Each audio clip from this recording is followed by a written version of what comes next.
makanan. Kalian juga harus mampu membuat rantai makanan di lingkungan sekitar dan mampu membuat dan menjadi makanan pada suatu ekosistem. Ya. Nah, apa itu rantai makanan? Siapa yang tahu? Rantai makanan adalah memakan saling Makan saling memakan hidup. Saling memakan oleh-oleh. Ada lagi? Pemahaman kalian tentang rantai makanan apa? Proses makan dan dimakan. Suaranya keluarin aja, nggak usah malu-malu ya. Ya, jadi rantai makanan itu adalah proses makan dan dimakan. Jadi makhluk hidup itu ada apa aja?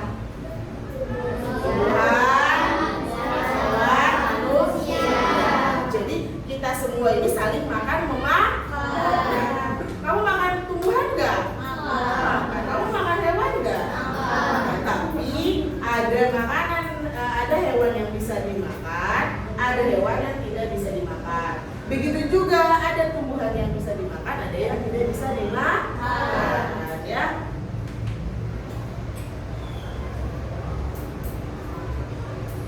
Makhluk hidup itu dapat berperan sebagai sumber energi atau sumber makanan bagi makhluk hidup lainnya, sehingga terjadilah yang namanya proses memakan dan dimakan antar makhluk hidup di dalam suatu ekosistem.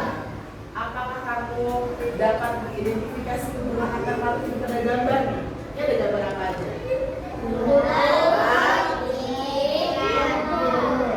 Makannya dari ular dulu atau rumput? Kelinci.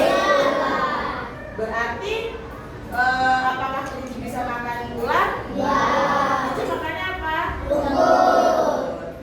Setelah kelinci makan rumput, kelinci dimakan ular. Ular bisa dimakan nggak? Bisa.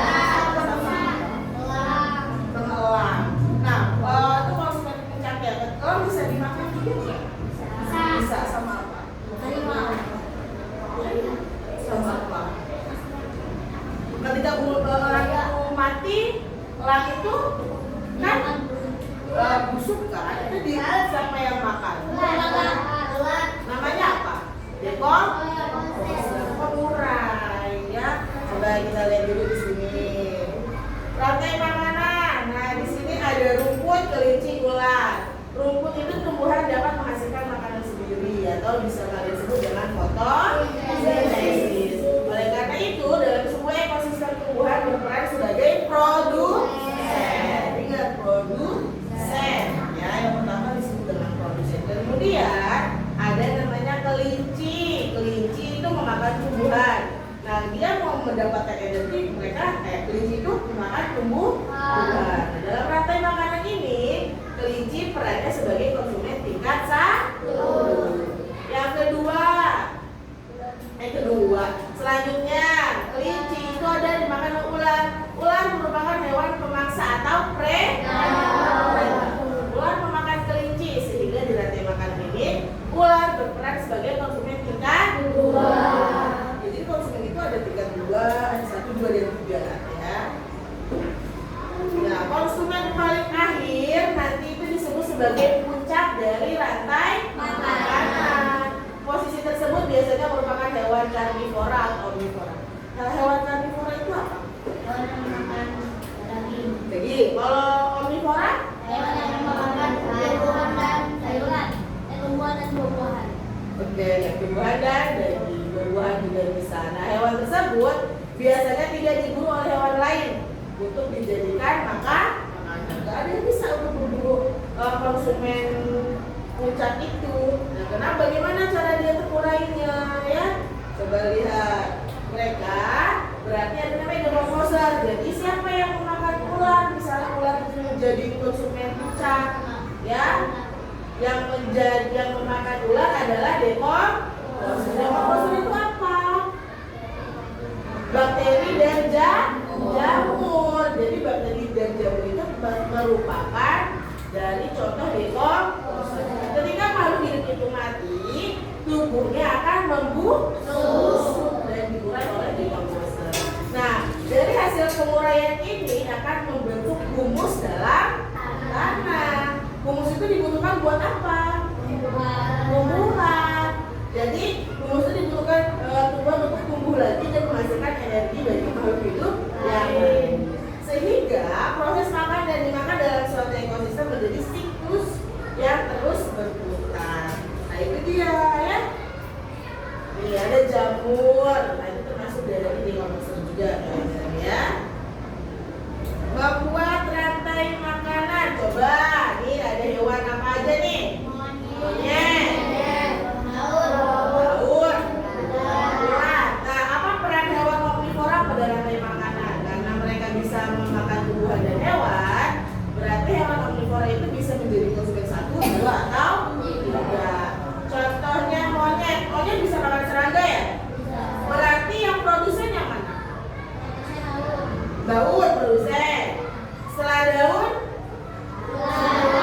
dimakan sama ulat. Oke. Ulat dimakan oleh monyet. Jadi rantai makanan pertamanya adalah daun, ulat, monyet. Paham? Gampang? Lanjut. Nah, rantai makanan tadi itu adanya di daratan. Sekarang bagaimana sih rantai makanan di ekosistem laut? Ya, pada ekosistem laut yang berperan sebagai produsen adalah tumbuhan yang tidak terlihat oleh mata kita. Namanya adalah fitoplankton. Nah, mungkin kalian pernah dengar plankton-plankton yang ada di Jepang. Berarti dia termasuk apa? Bakteri. Coba kita lihat. Masuknya mana nih? Fitoplankton, zooplankton, ikan kecil, ikan sedang, ikan besar. Coba yang mana? Kalau dikira-kira. Ya namanya fitoplankton adalah jumlahnya sangat banyak di laut. Selain fitoplankton, rumput laut dan lamun juga termasuk dari produsen di ekosistem laut. Jadi zooplankton itu termasuk dari produsen. Jadi kalau di daratan ada namanya rumput sebagai produsen. Kalau di sana ada namanya rumput laut atau fitoplankton. Organisme ini hidup di permukaan air laut karena butuh sinar matahari untuk fotosintesis. Ternyata di laut juga mereka tumbuhan-tumbuhan itu butuh fotosintesis. Nah ini urutannya ada fitoplankton, zooplankton, ikan kecil, ikan sedang, ikan besar. Jadi mereka saling makan dan dimakan. Makanya kok bisa sih ikan hidup di laut makannya apa? Mereka saling makan dan dimakan. Nah ternyata ada rantai makanan yang pendek. Gak selamanya rantai makanan itu ada 3 tahapan, ada 4 atau lebih. Tapi ada yang pendek juga. Di sini contohnya ada rumput sama gajah. Ada nggak yang bisa makan gajah? Jadinya rantai makanan tidak selalu terjadi di urutan atau proses yang panjang. Karena ukurannya yang besar, gajah dewasa juga memiliki predator alami. Gajah memakan berbagai jenis tumbuhan, termasuk rumput dan pohon. Ada lagi nggak? Nah, ada lagi nih contoh rantai makanan yang pendek. Tanaman yang sudah mati atau busuk merupakan sumber makanan bagi siapa? Pernah lihat cacing tanah? Pernah nggak? Enggak. Saya pernah. Enggak geli? Enggak. Ya. Dia kalau laki-laki mah enggak geli ya. Oleh karena itu cacing tanah juga berperan sebagai dekomposer. Selain dari bakteri, selain jamur, ada namanya cacing tanah. Jadi dia mengolah tanah itu menjadi subur. Jadi udah diurai lagi, hasilnya itu kembali lagi ke tumbuhan. Jadi itu namanya siklus ya, perputaran hidup. Di bawah ini merupakan contoh rantai makanan yang terjadi pada cacing tanah. Pertama ada tanaman mati. Tanaman mati dimakan sama cacing tanah. Cacing tanah dimakan sama burung. Ada yang bisa makan burung? Ada. Oh, sudah. Nah, paham sampai sini? Paham tentang rantai makanan? Mudah dimengerti? Coba, karena kita akan belajar, kita akan mengaplikasikannya menggunakan AI. Coba, gue mau bertanya,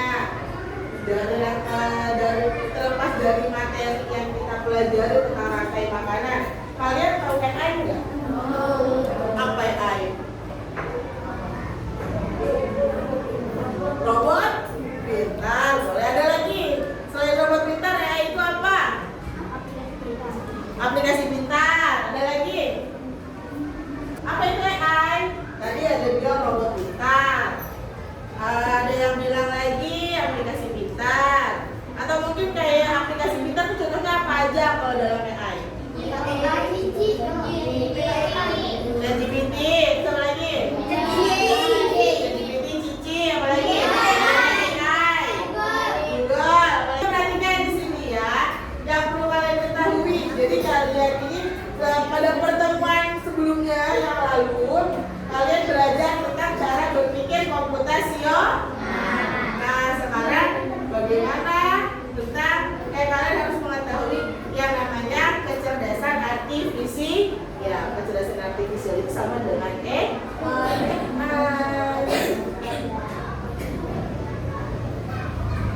Nah, kecerdasan artifisial, kecerdasan buatan adalah teknologi yang memungkinkan komputer melakukan tugas-tugas yang biasanya membutuhkan kecerdasan dan pemikiran manusia. Komputer dapat dilatih untuk belajar dari informasi. Tahun 1960-an, para ilmuwan mengajarkan komputer cara meniru pengambilan keputusan manusia menggunakan algoritma. Algoritma ini bagaikan aturan yang dapat digunakan komputer untuk membantu memecahkan masalah. Contohnya, ada media sosial. Media sosial apa aja contohnya? Instagram, WhatsApp, Instagram, Twitter, TikTok, ya. Chat. Apalagi banyak ya, itu aplikasi-aplikasi yang kalian sering mainkan. Terus ada mobil tanpa pengemudi, pernah nggak? Ada nggak? Bener Repan? Apa Mak? Mobil apa? Tesla. Nah, Tesla kan udah ada tuh contoh mobilnya yang tanpa pengemudi. Pernah naik transportasi umum di Indonesia yang nggak ada pengemudinya nggak? Apa? LRT, bener pernah naik. Pernah dulu ya kan? Di Indonesia aja sudah menggunakan namanya mobil tanpa pengemudi atau transportasi tanpa pengemudi. Betul lagi ada perangkat asisten rumah. Ada nggak? Coba yang kebayang. Biasanya kan kalian nyapu pakai sapu, makanya pakai ngepel, dan guling-guling, robot kan? Nah, udah digantikan kan? Iya, makanya jangan males-males bersih-bersih, nanti digantikan sama robot. Nah, ternyata AI itu punya manfaat. AI bisa dapat membuat keputusan cepat. Lalu AI juga dapat menangani banyak informasi. Banyak aplikasi termasuk perawat kesehatan, keuangan, dan pertanian. Kekhawatirannya apa aja? AI itu juga dapat mengganggu privasi, terus dapat menggantikan banyak pekerjaan. Nanti kalau udah gede nggak punya pekerjaan. Dapat membuat kita terlalu tergantung pada komputer. Tidak bisa seperti itu. Oke, selesai. Paham sampai sini? Ada yang mau ditanyain? Sudah. Ada yang bertanya enggak? Paham tentang rantai makanan? Apa rantai makanan?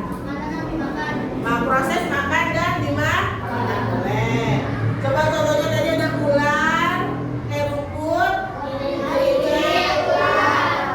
yang disebut produsen yang mana? Konsumen satunya siapa? Konsumen duanya? Ular kalau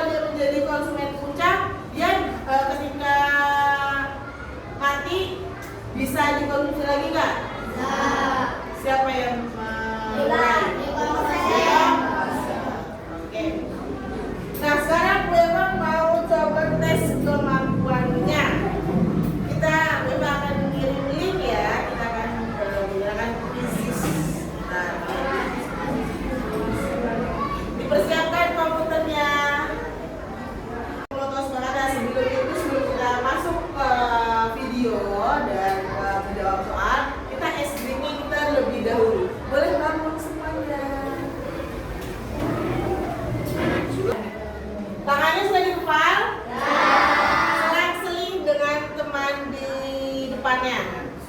Cluenya adalah Bu Eva ada 3 clue. Pertama up, kalau up berarti tangan yang bawah ke atas. Oke. Terus clue yang kedua adalah down, berarti turun. Berarti tangan yang di atas turun ke bawah. Lalu satu lagi cluenya adalah boom. Tangan yang di atas, kalau Bebo bilang boom, tangan di atas ambil tangan yang di bawah. Tapi yang di bawah jangan sampai ke paham? Oke. Konsentrasi. Konsentrasi dimulai. Up, up, down, up, down, up, up, down, up, boom. Ada kembali pasukannya. Ada satu lagi? Kalian mengerjakan soal-soal nanti yang berupa games, kita lihat video terlebih dahulu yuk, agar kalian lebih dapat memahami apa itu tentang rantai makanan. Silakan. Saksikan.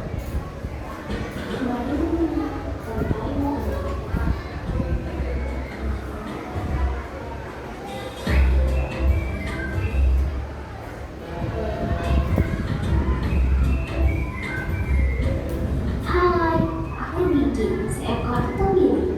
Aku akan mengajak kalian mengenal rantai makanan. Ayo ikuti aku.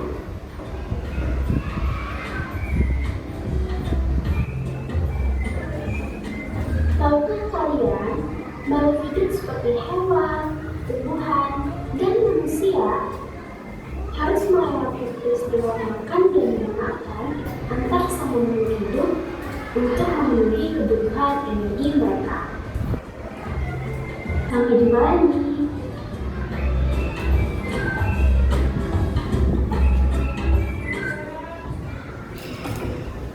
Tadi ada apa aja dalam rantai makanan?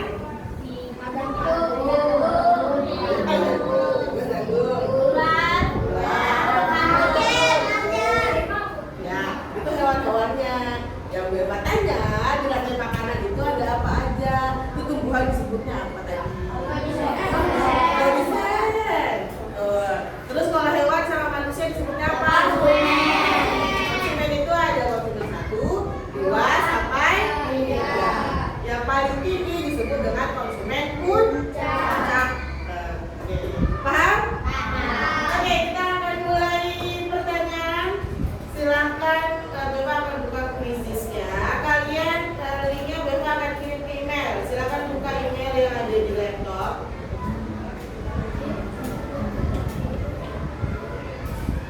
Udah dibuka di email? Linknya sudah dibuka? Kalau sudah dibuka, Beva akan mulai kuis.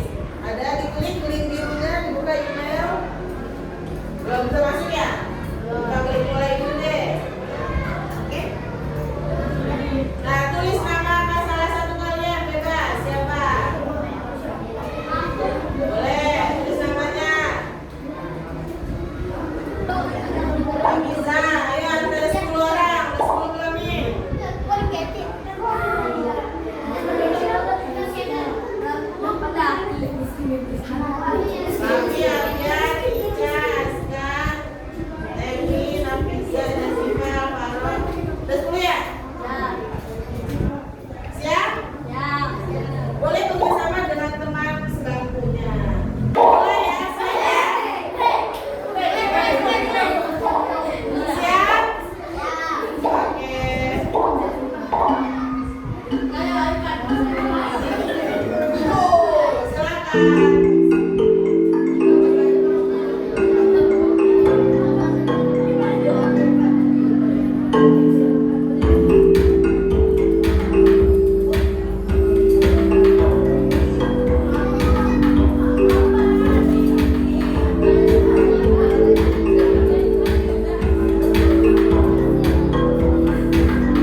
buat kalian.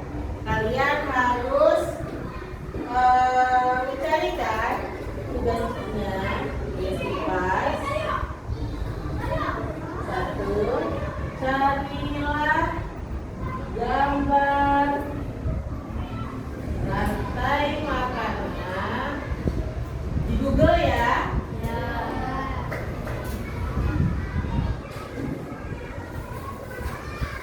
Lalu setelah kalian cari, kalian tuliskan yang termasuk produsen, konsumen, sampai di komposer.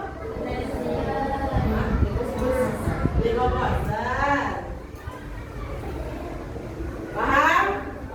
Nah, kalian nanti buka Google-nya untuk mencari gambarnya. Nanti kalian taruh, kalian tempelkan, kalian salin gambarnya melalui dokumen yang ada di laptop.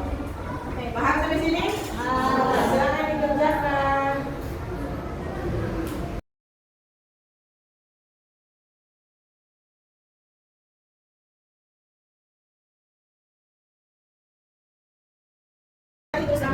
Ya, Bu. Ya,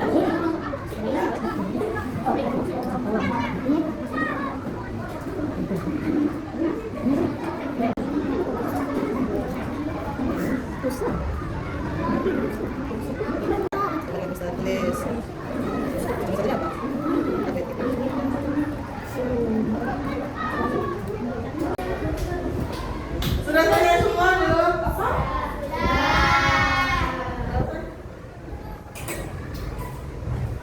Boleh? Namanya udah? Gak usah, ini aja apa? Ada yang udah dikirim email? Coba buka. Kita buka ya. Kita buka contoh satunya ya. Ada yang buka email enggak? Buka email.